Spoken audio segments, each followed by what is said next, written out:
কেমন আছেন আপনারা সবাই? আশা করছি ভালো আছেন এবং নিরাপদে আছেন। দেখেন, আমরা শিক্ষক নিবন্ধন পরীক্ষার জন্য ধারাবাহিকভাবে প্রস্তুতি গ্রহণ করছি এবং বিগত 10 বছরে যে অঙ্কগুলো বারবার এসেছে সেই ধরনের অঙ্ক আমরা কিন্তু বেশ কয়েকটা করে প্রত্যেকটা লেকচারে করাই দিচ্ছি। ওকে, আপনারা মনোযোগ সহকারে প্রথম থেকে শেষ পর্যন্ত ভিডিওটা দেখবেন। তো শুরুতেই একটু খেয়াল করেন কি বলা হচ্ছে অঙ্কটাতে। বলা হচ্ছে 60 লিটার পানি ও চিনির মিশ্রণের অনুপাত 7:3। ওই মিশ্রণে আর কত লিটার চিনি মিশালে অনুপাত 3:7 হবে? এটা 11তম শিক্ষক নিবন্ধন পরীক্ষার একটা অঙ্ক, স্কুল পর্যায়ে এসেছিল। তো এই ধরনের অঙ্ক কিন্তু বারবার বিভিন্ন চাকরির পরীক্ষায় আসতে দেখা যায়। আমি সুপার শর্টকাট মেথডে এই অঙ্কটা আপনাদের করে দিব, পাশাপাশি ডিটেলস মেথডেও কিন্তু আমি এই অঙ্কটা আপনাদেরকে করে দিব। ওকে, তো শুরুতেই আমি সুপার শর্টকাট মেথডটাই আপনাদেরকে দেখাচ্ছি।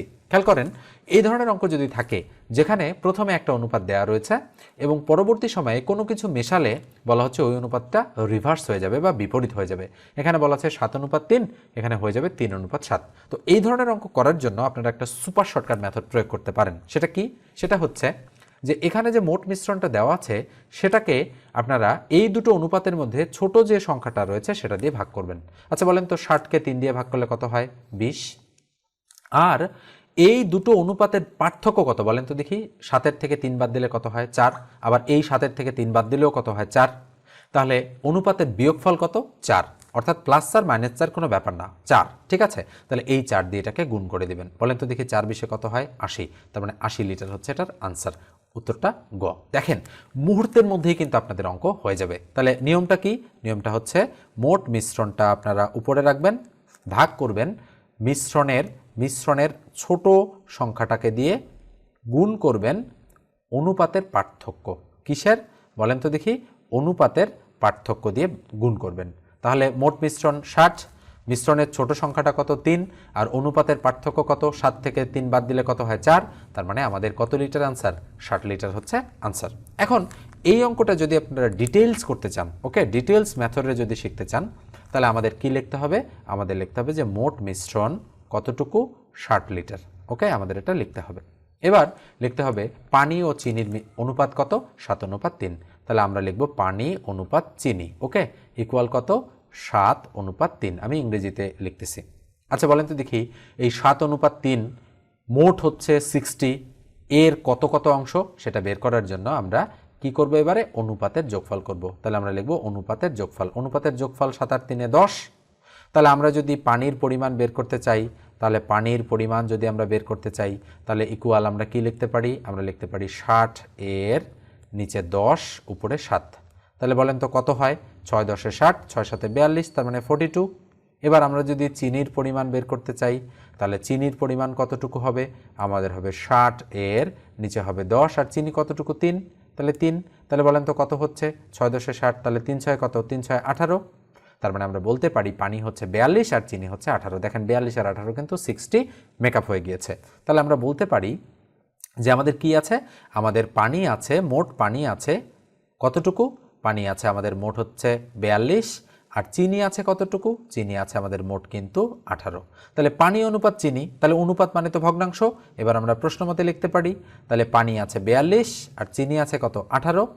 তাহলে বলেছে কি যে ওই মিশ্রণে আর কত লিটার চিনি মিশালে? আচ্ছা চিনি কোনটা, উপরেরটা নাকি নিচেরটা? অবশ্যই নিচেরটা। তাহলে ধরে নিলাম x লিটার চিনি মেশালে অনুপাতটা কত হবে? 3:7। তাহলে উপরে 3, তার নিচে কত? 7। এখন এটা যদি আমরা ক্যালকুলেশন করি তাহলেও কিন্তু আমাদের অ্যান্সারটা বের হয়ে আসবে। তাহলে বলেন তো দেখি 3 দিয়ে যদি এটাকে গুণ করি, 3 18 কত হয়? তাহলে বা আমরা বলতে পারি 3 18 54, প্লাস 3 দিয়ে x কে গুণ করলে 3x ইকুয়াল টু 7 42 কত হয়? 7 × 2 = 14, 4 হাতে 1, 4 7 28, আর 1 29, তাহলে 294। তাহলে বা আমরা কি লিখতে পারি? 3x ইকুয়াল টু, বলেন তো 294 থেকে 54 বাদ দিলে কত থাকে? 240। তাহলে সুতরাং আমরা বলতে পারি x ইকুয়াল টু 240কে 3 দিয়ে ভাগ, তাহলে 3 8 24, তার মানে 80। তার মানে 80 হচ্ছে আমাদের কিন্তু আনসার। ওকে, তার মানে 80 লিটার হচ্ছে আনসার। ডিটেলস মেথডেও আমরা কিন্তু শিখে ফেললাম। ওকে, তো এইভাবে বুঝে বুঝে যদি আপনারা অঙ্ক করতে পারেন তাহলে আপনাদের আর কখনোই এই ধরনের অঙ্ক মন থেকে মুছে যাবে না। তবে শর্টকাট মেথডটা কিন্তু খুবই ইন্টারেস্টিং এটার।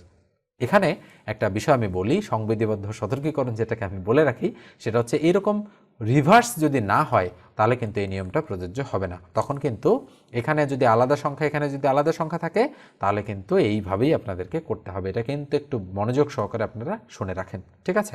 এবার আমি পরের অঙ্কটাতে চলে যাচ্ছি। 2 নম্বর অঙ্কটা দেখেন কি বলা হচ্ছে, যে ত্রিভুজ এবিসি এর বিসি বাহুকে ডি পর্যন্ত বর্ধিত করা হলে, যাই হোক পর্যন্ত কথাটা এখানে হবে, বর্ধিত করা হলো কোণ এ ইকুয়াল টু 60 ডিগ্রি, কোণ বি ইকুয়াল টু 90 ডিগ্রি হলে এসিডি এর মান কত? তাহলে কি বলা হচ্ছে, দুটো কোণ দেওয়া আছে, যে এ এর মান 60 ডিগ্রি এবং বি এর মান 90 ডিগ্রি। যেহেতু এখানে একটা 90 ডিগ্রি কোণ রয়েছে, তার মানে আমরা বলতে পারি যে একটা এই রকমভাবে ত্রিভুজটা হবে, যার একটা কোণ কত ডিগ্রি হবে, একটা কোণ হবে 90 ডিগ্রি। তাহলে আমি ধরে নিলাম যে এই কোণটা কত ডিগ্রি, 90 ডিগ্রি। তাহলে এটাকে আমি বি ধরে নিলাম, যেহেতু বলেছে এ কোণটা 60 ডিগ্রি, তা ধরে নিলাম এই কোণটা হবে আমাদের এ কোণ। ওকে, আমি ধরে নিতে পারি এভাবে, যেটা হচ্ছে এ কোণ, এটার মান কত, এটার মান কিন্তু আমাদের 60 ডিগ্রি বা 60 ডিগ্রি। তাহলে এবার কি বলেছে, যে ত্রিভুজ এবিসি, তার মানে এটাকে আমরা ধরলাম সি। তাহলে ত্রিভুজ এবিসি এর বিসি বাহুকে, তার মানে এই বাহুটাকে ডি পর্যন্ত বর্ধিত করা হলো, তার মানে আমরা ডি পর্যন্ত এটাকে বর্ধিত করলাম। করার পরে এবার কোণ এ বলেছে 60 লিখেছি, কোণ বি বলেছে 90 লিখেছি, এসিডি কত? তাহলে কোণ A C D equal to what? তাহলে এসিডি কোণ কোনটা? তাহলে এ সি ডি, তার মানে এই যে এখানে কোণটা রয়েছে, এই কোণটা কিন্তু এসিডি কোণ। আচ্ছা, এই এসিডি কোণটা যদি আমাদের বের করতে হয়, এসিডি তার মানে কোণ মাঝখানে যেটা থাকে সেটাই কিন্তু বের করতে হয়। তাহলে কোণ সি এর মান বের করলেই আমাদের এসিডির মান বের হয়ে যাবে। তাহলে এসিডি তার মানে এই কোণটা। আচ্ছা বলেন তো দেখি, এখানে যে কোণটা রয়েছে এই কোণটা তো আমরা বের করতেই পারি, তাই না? বলেন তো, এটা যদি 90 হয়, এটা যদি 60 হয়, তাহলে এটা অবশ্যই 30 হবে। কিভাবে বুঝলাম? তার মানে ত্রিভুজের 3 কোণের সমষ্টি 180 ডিগ্রি, তাহলে 60 38 90 90 90 180। আচ্ছা, একটা সরল কোণ মানে কত ডিগ্রি বলেন তো দেখি? আমরা জানি যে এক সরল কোণ মানে কিন্তু আমাদের 180 ডিগ্রি। তাহলে এটা যদি 30 ডিগ্রি হয়, তাহলে বাকি অংশটা কত? তাহলে 150 ডিগ্রি। তাহলে নিশ্চিতভাবেই বোঝা যাচ্ছে যে ঘ নম্বর অ্যান্সারটা এক্ষেত্রে রাইট। দেখেন, এভাবে যদি বুঝতে পারেন আপনারা অঙ্ক, তাহলে কিন্তু করা কোনো ব্যাপার না, ঠিক আছে? এবার আমরা 3 নম্বর অঙ্কটাতে চলে যাচ্ছি। তো দেখেন, এই পর্যায়ে আমি একটু বলে রাখি আপনাদের, যে যারা এখন পর্যন্ত সাবস্ক্রাইব করেননি আমার এই চ্যানেলটি, তারা মাস্ট বি সাবস্ক্রাইব করবেন। আর যারা ফেসবুক থেকে দেখছেন, অবশ্যই ফলো দিয়ে রাখেন, আর ভিডিওগুলো শেয়ার করতে ভুলবেন না, ঠিক আছে? দেখেন, শিক্ষক নিবন্ধন পরীক্ষায় কিন্তু এই ধরনের অঙ্কও আসে, অর্থাৎ সাইন, কস, ট্যান, কট, সেক, কোসেক, এই যে হচ্ছে বিভিন্ন ত্রিকোণমিতির যে অঙ্কগুলো রয়েছে, এই অঙ্কগুলোও কিন্তু আসতে দেখা যায়। ওকে, তো আমরা যদি এই অঙ্কটা দেখি, তাহলে আমরা দেখতে পাবো যে এখানে কিন্তু ট্যানের মান বের করতে বলেছে। তাহলে কি বের করতে বলেছে? যে ট্যান থিটা ইকুয়াল টু কত। ওকে, তাহলে আমরা কি দেওয়া আছে আমাদের এখানে কিন্তু দেওয়া আছে যে সাইন থিটা ইকুয়াল টু আমাদের 4/5, অর্থাৎ 4/5 দেয়া আছে। তাহলে এখান থেকে কিসের মান বের করতে হবে? আমাদের ট্যান থিটার মান। তাহলে ট্যান থিটার মান যদি আমরা বের করতে চাই, আচ্ছা বলেন তো দেখি, ট্যান থিটা মানে আমরা কি বলতে পারি? তাহলে ট্যান থিটা মানে আমরা বলতে পারি কিন্তু সাইন থিটা ভাগ হচ্ছে কস থিটা। নিশ্চয়ই সূত্রগুলো আপনাদের মনে আছে। এখানে সাইন থিটার মান কিন্তু দেওয়াই আছে, তাহলে কস থিটার মানটা বের করতে হবে। এখন কস থিটার মানটা বের করতে পারলেই কিন্তু অঙ্কটা আমরা করে ফেলতে পারবো। তাহলে আমরা বলতে পারি যে আমরা জানি, এখানে আমরা লিখব যে আমরা জানি, বলেন তো দেখি কি জানি? Sine square theta plus cos square theta equal to কিন্তু 1, এটা আমরা জানি। নিশ্চয়ই আপনারা এই ধরনের সূত্র দেখেছেন ক্লাস 9-10-এ। তাহলে আমাদের তো কসের মান দরকার, তাই না? সাইনের মান তো এখানে আছেই। তাহলে আমরা কস স্কোয়ার থিটাটা রেখে দিলাম। তাহলে cos square theta equal to 1 minus sine square theta, এটা আমরা বলতে পারি। দেখেন, এটা এদিকে এসে মাইনাস হইল, তাহলে বা আমাদের তো কস থিটার মান দরকার, তাই না? তাহলে কস থিটা ইকুয়াল টু, তাহলে রুট হয়ে যাবে, তাহলে 1 মাইনাস সাইন স্কোয়ার থিটা। কেন রুট হয়ে গেল বলেন তো দেখি? কারণ হচ্ছে এই পাশের স্কোয়ারটা এদিকে আসলে রুট হয়ে যায়। তাহলে ইকুয়াল আমরা কস থিটা ইকুয়াল টু কী বলতে পারি? কস থিটা ইকুয়াল টু আমরা 1 মাইনাস, বলেন তো সাইন স্কোয়ার থিটা, তাহলে সাইনের মান 4/5। তাহলে স্কোয়ার যেহেতু রয়েছে, তাহলে 4 4-এ কত হবে? 16, আর 5 5-এ কত হবে? 25, তার উপরে কত থাকবে? রুট থাকবে। তাহলে কস থিটার মান আমরা কত বের করতে পারবো? লসাগু কত? লসাগু হচ্ছে 25। তাহলে 25 মাইনাস হচ্ছে 16, রুট আছেই। তাহলে ইকুয়াল টু আমরা কি বলতে পারি? নিচে হচ্ছে 25 থেকে 16 বাদ দিলে থাকে 9, তাহলে এটাকে আমরা রুট করব। তাহলে রুট করলে কত হয়? উপরে 3, তার নিচে 5। নিশ্চয়ই বোঝা যাচ্ছে। তাহলে কস থিটার মান কত পেলাম? 3/5। তাহলে এখন যেহেতু আমরা আগে থেকেই জানি যে এখানে সাইন থিটা মানে কত, সাইন থিটা মানে কিন্তু 4/5, তাহলে উপরে বসালাম 4/5। আচ্ছা বলেন তো কস থিটার মান 3/5 বের করেছি, তাহলে 3/5 বসালাম, তাহলে ইকুয়াল টু আমরা যদি 4/5 ভাগটাকে গুণ চিহ্ন করে দিই তাহলে 5 উপরে চলে যায়, 3 নিচে নেমে আসে, তাহলে 5 5 ক্রস হয়ে যায়, তাহলে বলেন তো কত অ্যান্সার, তাহলে উপরে 4 তার নিচে কত 3, তার মানে 4/3 হচ্ছে আমাদের অ্যান্সার। তাহলে কত নম্বর অ্যান্সারটা, ক নম্বর অ্যান্সারটা এক্ষেত্রে কিন্তু আমাদের রাইট। ওকে, তো দেখেন এই যে কঠিন আছে কিন্তু অঙ্কগুলো, কেননা এখানে আপনাদের জানতে হবে এই সূত্রটা, তারপরে ট্যান মানে যে সাইন বাই কস এটা আপনাদের জানতে হবে। হ্যাঁ, অঙ্ক দেখে কিন্তু ভয় পেলে চলবে না, আপনাদের চ্যালেঞ্জ গ্রহণ করতে হবে।